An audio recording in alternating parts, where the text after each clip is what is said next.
The mountains had a way of swallowing time. Out here, with the valley floor buried beneath a season's worth of snow, and the peaks vanishing into pale cloud, the days stretched and folded into one another until you stopped counting them. The world narrowed to the shape of the station, a squat timber structure crouched at the edge of a long, frozen expanse. Its roofline bowed beneath the drifts that climbed higher with each storm. On clear days, the air was sharp enough to sting the lungs, and the horizon lay brittle and endless in every direction. But most days were not clear. Most days were white, sky and ground indistinguishable. The wind combing through the pines and whispering against the shutters like a voice just out of earshot. We were a small crew, 4 in all, bound together by the winter posting. Williams was the station lead, a man who had worked more winters up here than the rest of us combined. He spoke little, but seemed to know every sound the place could make. From the familiar groan of its timbers in the cold, to the rare, sharp crack of ice shifting far out on the lake. Harper, the mechanic, was rarely without a smear of grease on his hands, or a screwdriver in his pocket. And he had a way of moving between rooms without making a sound. Morales was our field specialist, the one most comfortable vanishing into the white for hours on end, to measure snowpack, check markers, and return with frost clinging to his eyebrows. Finally, there was me, newest, youngest, and tasked with the radio and logbooks. My days passed in a steady loop of small duties, monitoring the weather station readouts, checking the generator's output, and keeping the logs in neat, even handwriting. In a place like this, routine wasn't just habit, it was a kind of anchor. The sameness of the work, the predictable rhythm of each day, kept the wilderness outside at arm's length. Evenings brought a different kind of quiet. With the shutters drawn and the lamps turned low, the 4 of us would gather in the common room, our breath faintly visible in the cooler air. Sometimes there was conversation, other times just the low hum of the furnace and the shuffling of cards on the table. The radio stayed on through it all, a constant undercurrent of soft static that seemed to blend with the wind until it was hard to tell where one ended and the other began. It was on one such evening, storm shutters rattling gently against the steady wind, snow drifting in thick spirals outside, that I found myself alone at the desk. The others were scattered about the station, Harper in the machine shed, Williams checking the furnace, and Morales probably still outside on one of his late excursions. I sipped at cooling coffee, the logbook open in front of me, and absently listened to the hiss of the radio, while I filled in the day's final readings. That was when it happened. At first it was just a faint change in the static, a subtle shift in tone that I might have missed if I hadn't been idly tapping my pencil against the page. Then it came again, more distinct. 3 quick pulses, a short pause, and then 3 more, each one cutting cleanly through the background hiss. My hand froze over the logbook.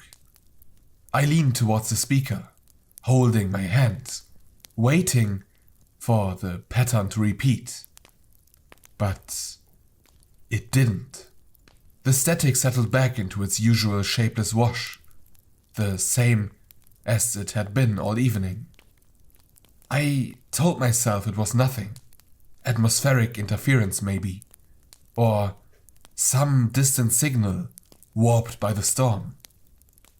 Yet, something about the sound clung to me, quiet and insistent, as if it hadn't been meant for the air at all, but for me directly. I didn't mention it to the others when they came in later. There was no point. A stray blip on the airwaves wasn't worth troubling over, especially in a place where the radio sometimes caught the ghost of a signal from halfway across the world.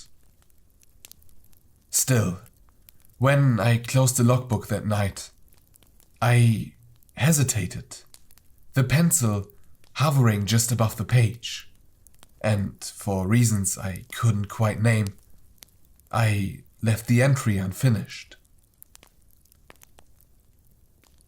The logbook stayed open on the desk for most of the day, its spine straining under the weight of the old pages. I had penciled the numbers in the margin, beside the time of reception, the way we always did, though this time the marks felt strangely deliberate, as if they had already been written there in my mind, long before I pressed delete to paper. As if they had already been written there in my mind, long before I pressed delete to paper.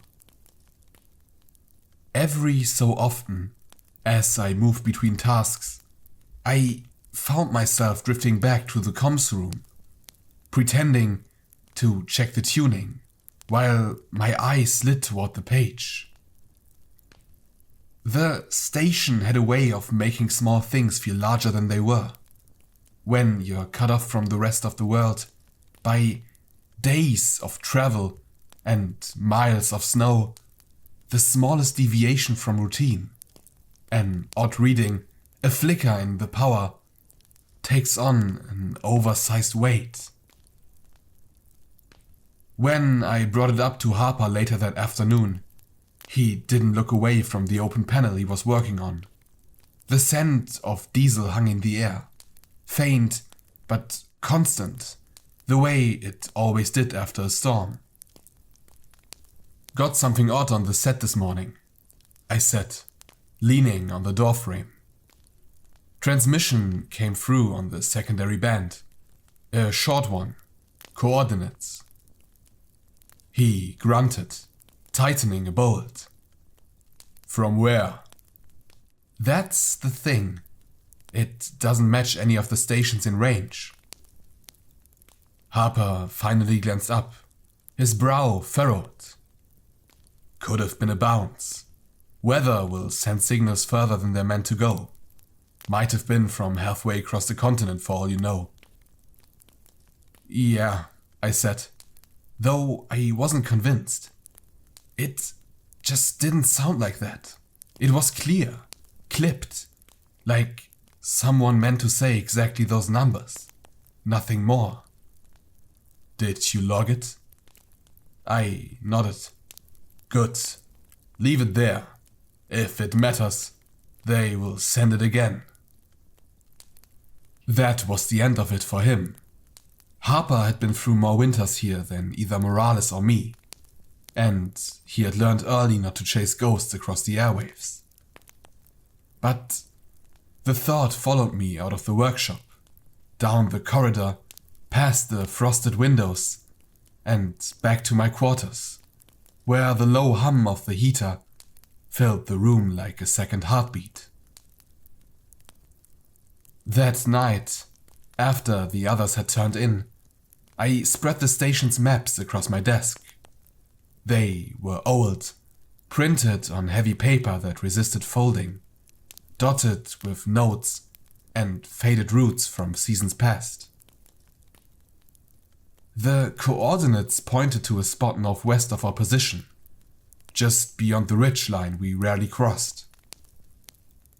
It wasn't far, maybe a day's travel in good weather, but far enough to fall outside of any of our routine patrols. On the map it was simply a blank stretch of white. No hazard markers, no notations, nothing. I stared at that emptiness longer than I should have. The next 2 days passed in the slow rhythm of station life. I handled the weather logs, ran signal checks, and wrote up the weekly report that would be sent to the main network once the skies were clear enough for a stable link. Morales worked in the lab, the frost on the windows behind him catching the pale light, while Harper rotated between the generator room and the storage base. The signal didn't come again, but I kept the headphones on longer than usual during my comms shifts, scanning each band more slowly, pausing over the static, just in case I caught that same subtle shift in tone. It was on the third night, midnight, the corridors dark except for the low amber glow of the nightlights, that it returned. At first, it was only the faint hiss of static, the kind you could almost mistake for wind against the station walls. But then the sound thickened, as if the air between the transmission and my ears had grown heavier. Please respond. The words were faint, uneven, as though carried over a great distance. And before I could react, the coordinates followed, exactly the same as before, each number distinct, each pause deliberate. "This is Ridge Station," I said into the mic, my voice sounding strange in the stillness. "Transmission received. Please confirm identity." Silence. I repeated the call twice more, waiting between each for an answer, but there was nothing but the steady whisper of the empty band. My pencil was already in my hand, copying the numbers again in the margin beside the first entry.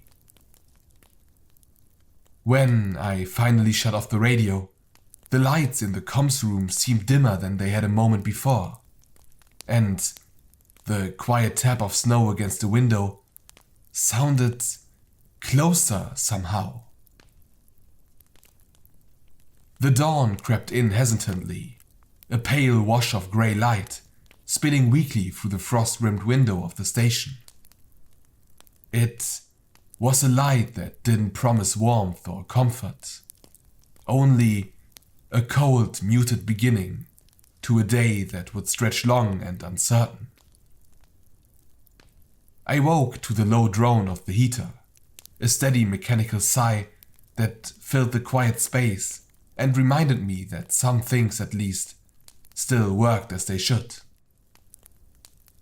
I lay in my bed for a long time, staring at the cracked paint of the ceiling, tracing the faint network of fissures and stains, as though searching for answers written in their randomness.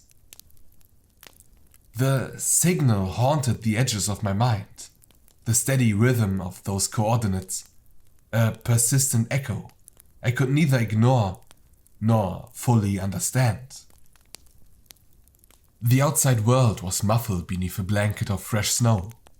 Everything softened, blurred and flattened, as though reality itself had been smoothed over by an indifferent hand.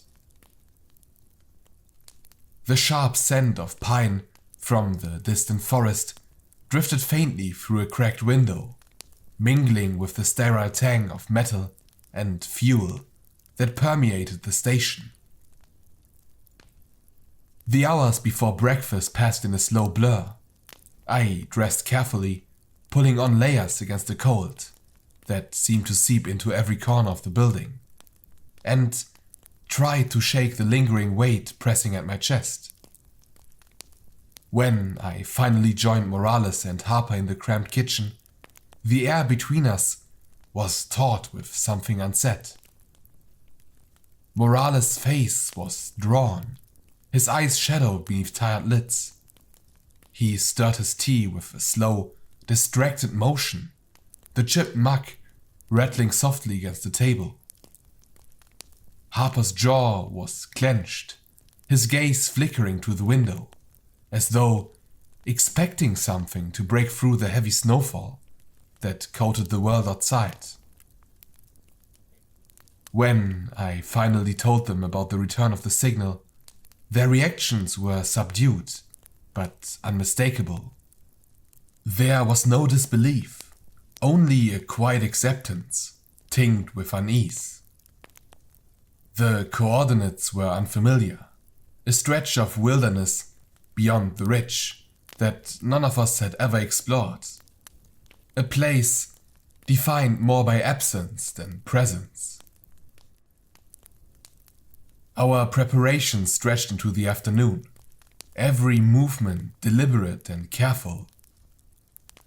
The sled was packed with essentials, extra fuel, ration packs, emergency tents, the weight of each item measured against the unknown that awaited us.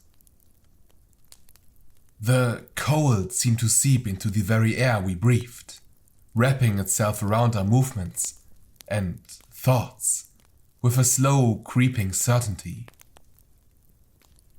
As night fell, I sat alone in the main room, watching the shadows deepen and twist in the flickering light of the stove.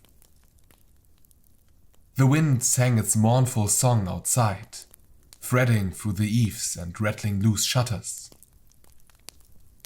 Sleep came fitfully, fractured by dreams that slipped just beyond my grasp. Fleeting images of frozen lakes and empty horizons. Voices whispered on the wind, but never quite audible. We set out just as the first light stained the sky. The world cast in a cold silver glow that dulled the edges of everything. The snow beneath our feet was hard and uneven, the sled's runners groaning softly as we pulled it forward. Each movement was a reminder of the fragile thread between safety and the unknown. The station shrank behind us with every step. Soon, nothing more than a dark smudge on the horizon, swallowed by the vast expanse of white that stretched endlessly in all directions.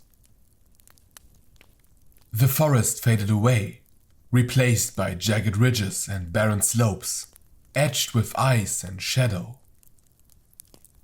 We moved in careful silence, each step measured and purposeful, our breaths puffing out in thick clouds that vanished almost as quickly as they formed. The cold was relentless, a biting presence that clawed at exposed skin and settled deep into our bones. The ridge ahead loomed like a barrier, a jagged spine cutting through the landscape. Its slopes were streaked with ice that caught the pale light, sparkling like fragments of shattered glass. As we climbed it, the wind rose, weaving a cold, whispering chorus that tugged at our clothes and seemed to carry distant, unintelligible murmurs on its breath. When we reached the crest, the land unfolded before us in an endless sea of white, the horizon a faint wavering line where sky and snow blurred into one. The coordinates led us to a featureless patch of frozen ground, no different from the surrounding plain, except for the stubborn silence that pressed down upon it. Harper knelt to consult the handheld locator, fingers numb but steady as he confirmed the position. Morales crouched beside him, brushing away the thin dusting of snow to reveal ice beneath, clear and cold, glimmering faintly in the pale light. We set the beacon carefully on the ice, its blinking light a fragile point of defiance against a vast emptiness.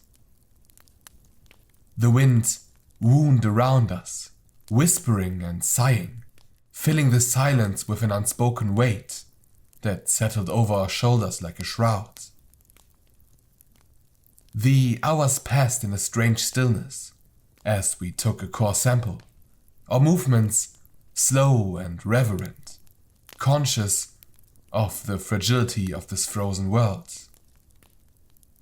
Every sound, the scrape of metal against ice, the crunch of snow beneath boots, the occasional crack from distant glaciers, seemed magnified in the oppressive quiet.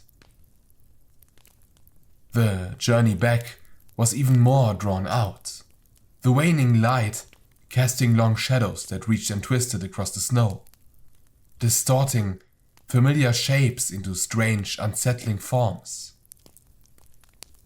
The cold deepened as dusk fell, wrapping the landscape in a creeping, suffocating chill that seemed to seep beneath my skin and into my very marrow.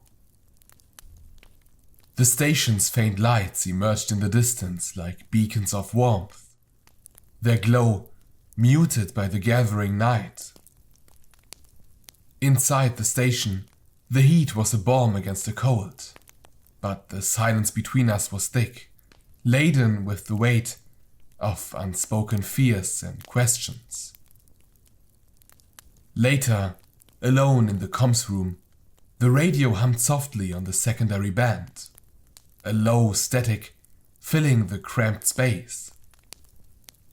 As I reached to switch it off, the faintest breath slipped through the speaker, slow, measured, and chillingly deliberate. I leaned closer, heart hammering against my ribs, as a voice followed. Calm, close, and impossibly to place. You came. The words hung in the air long after the static returned, a fragile, haunting tether to a presence unseen but deeply felt. And in that moment, the cold seemed to grow heavier still, settling around me like a living thing, patient and watching. The voice had vanished almost as soon as it had come, swallowed up by the crackling static and the cold hum of the radio. But its presence lingered, like a shadow, cast long and thin across the walls of the station, twisting the edges of the night into something unfamiliar and charged. I sat frozen, fingers gripping the edge of the table, breath caught somewhere between shock and the dawning dread that clawed beneath my skin. Outside, the wind had shifted, no longer the mournful whisper it had been, but a quiet, waiting stillness that pressed against the windows like a living weight. The forest, the snow, the endless dark, all seemed to hold their breath in anticipation. The faint glow of the station's lights did nothing to soothe the tightening coil inside me. I tried to tell myself it was just my mind playing tricks, the endless isolation and cold, warping perception. Yet every instinct screamed otherwise. The signal was no accident, no random interference in the void. It was a summons, a threat tugging me deeper into a place where reason began to fray. Sleep eluded me, and when my eyes finally closed, it was into a world veiled in shifting shadows and whispered secrets.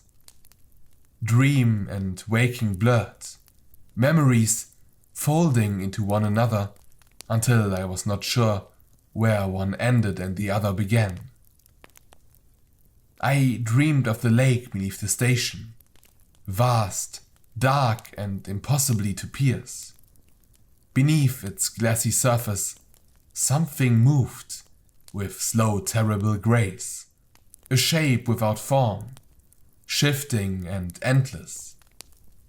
And it watched, waited. Morning bled through the frost on the windows, but light brought no comfort. The station somehow felt smaller now, as though the walls were inching closer, suffocating. The familiar creaks and sighs of the old building became something else. Subtle knocks, distant taps, as if unseen eaves traced every movement I made. I found myself drawn again and again to the radio.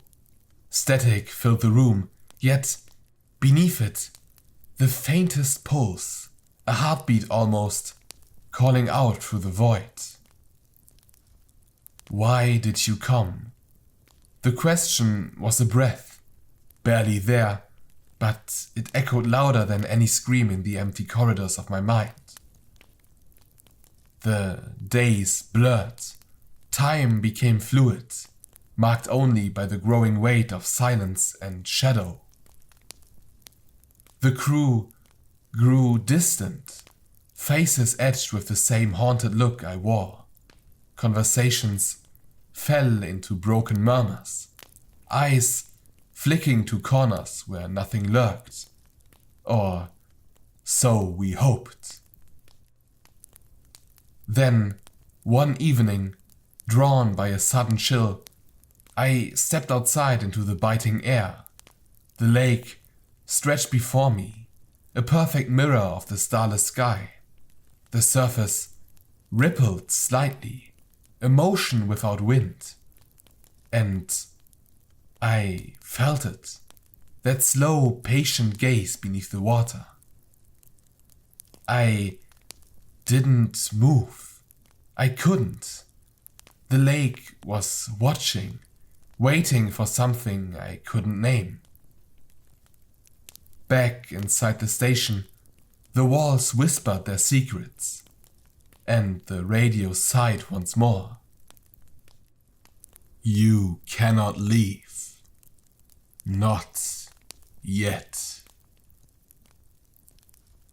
I knew then that whatever had reached out through the cold and static had tethered itself to me, binding me to this place where light struggled to survive.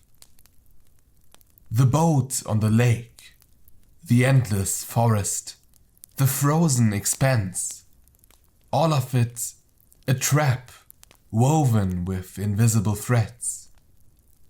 And I was caught at its center, a solitary watcher on the edge of something that stretched beyond reason, beyond fear. The cold settled in my bones. The silence pressed against my mind like a living thing. And I waited.